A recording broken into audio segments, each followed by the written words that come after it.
Hello. So today I want to talk about more about guilt that you put on yourself.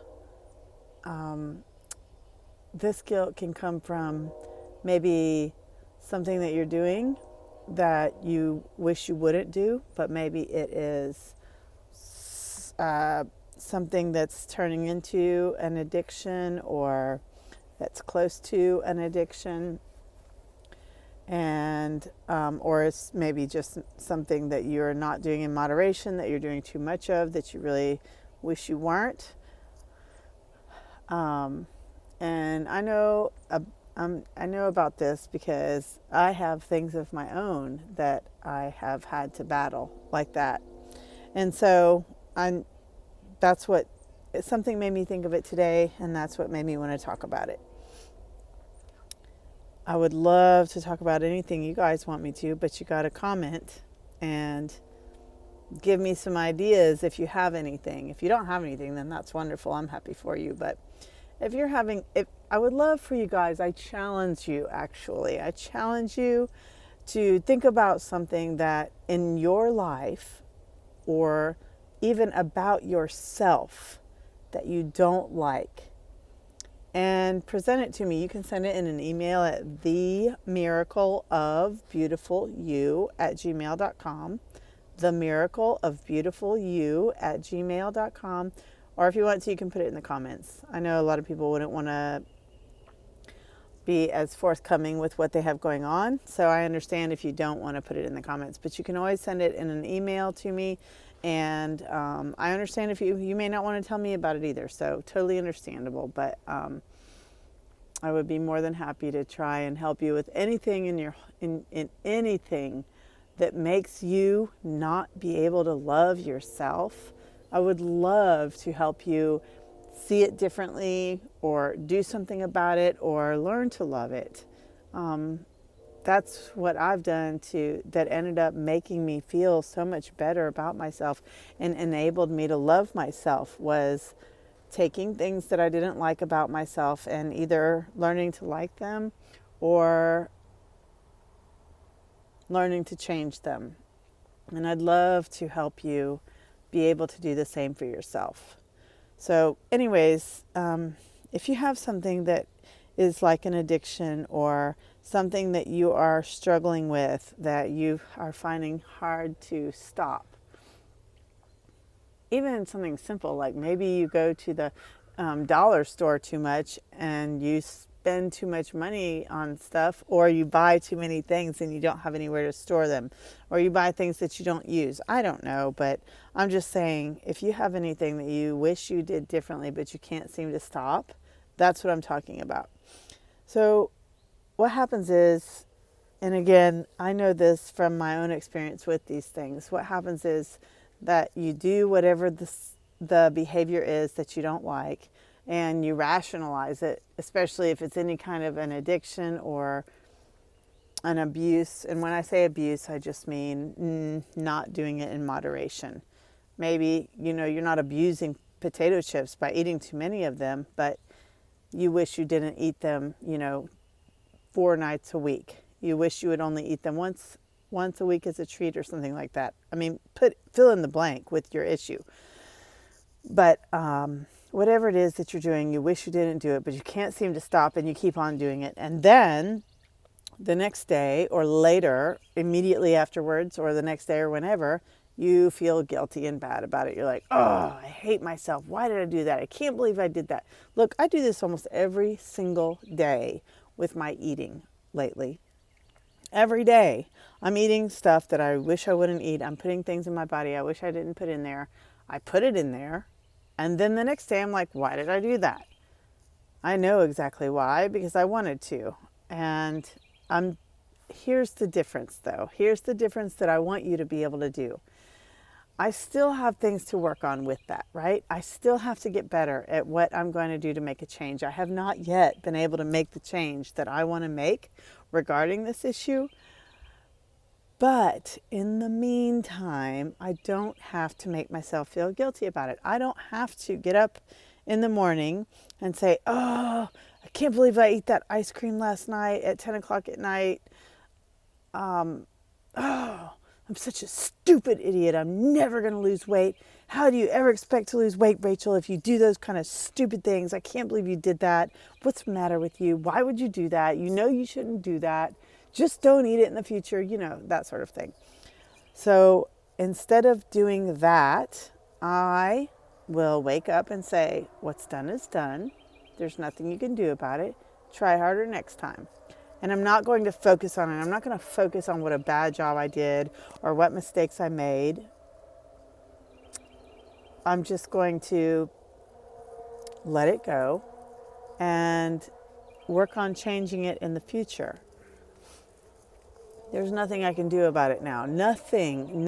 Beating myself up is not going to change the fact of what I did last night.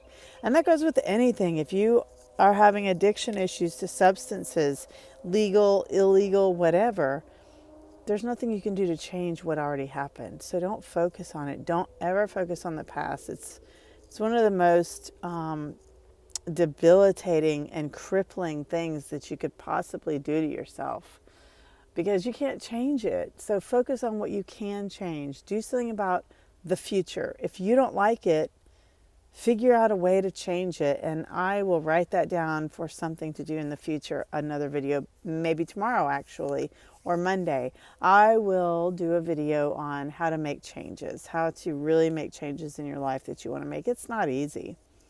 And I'll tell you right now that even though I know how to do it, I still have trouble doing it. And you know what? The less, I can't think of the word I'm looking for, but like the less dangerous, the less risque, the less terrible that it is, whatever it is you're doing, the harder it is not to do it.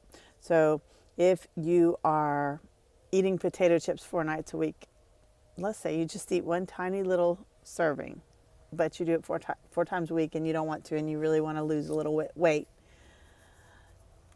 it's almost harder, in my opinion, to stop doing something like that than it is to stop, say, like shooting up heroin. At least something like shooting up heroin is illegal and not that easy to get. It's almost harder to stop doing things that everybody does, that are not illegal, that are not even seen as bad in our culture. So, but anyways, I'll write that down, and the next video I will do will be about how to make changes, because I feel like I have some experience and knowledge in that area, because I did finally quit smoking. It took me 6 years. I tried to quit for 6 years, and it took me many tries and many failures, but I finally did it. So I do feel like I could help out, and I've changed other things in my life too, like that. So, but I think the first thing you have to do is stop beating yourself up, because if you're beating yourself up about it, it's just going to make you feel worse. And when we feel worse is when we do the unwanted behavior. So anyways, the most important thing to take away from this video today is, if you did it, own it and move forward. Do not continue to hold yourself in the past by beating yourself up about what you did, because it doesn't do any good. And it makes it very hard to continue to be beautiful you, because you're so angry at yourself. So let it go, and don't hold yourself so,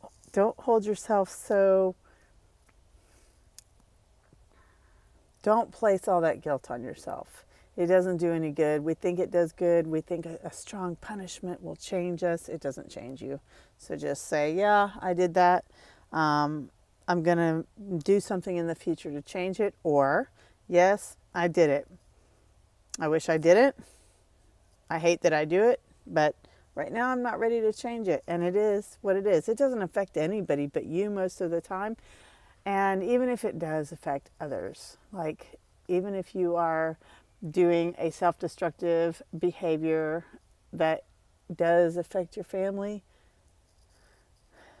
getting angry at yourself and holding yourself guilty only drives you to do more of the same behavior. So it's not what works. If you need to make changes that are too difficult for you to make, that are destroying your family, then you really need to look at, you may need to look at, and only you know, you may need to look at finding some other kind of help, a support group, or even professional help. But there's nothing wrong with that. Everybody has issues. Most people keep them on the inside. Don't they don't let other people know, and consequently, when we don't let anybody else know our issues, we also think that we're the only ones with that issue. So I hope this video has helped you today. If it has helped you, will you please press the like button, and if you know of anybody else that can help, will you please share it with them? I would love to hear your comments if you want to comment, but if you don't, that's totally okay. I totally understand. I just hope that I can help you. And if you haven't already subscribed, will you? If you want to, would you please subscribe, and don't forget to click the notifications so that you get notified when I put a new video up. Thank you so very much for listening. I hope it's helpful. I always encourage constructive criticism of how I could make things better for you, or anything. So thank you so much, and I hope you have a wonderful day. And no matter what your ailments or addictions, afflictions, shortcomings, it doesn't take away from the fact that you are still beautiful, you.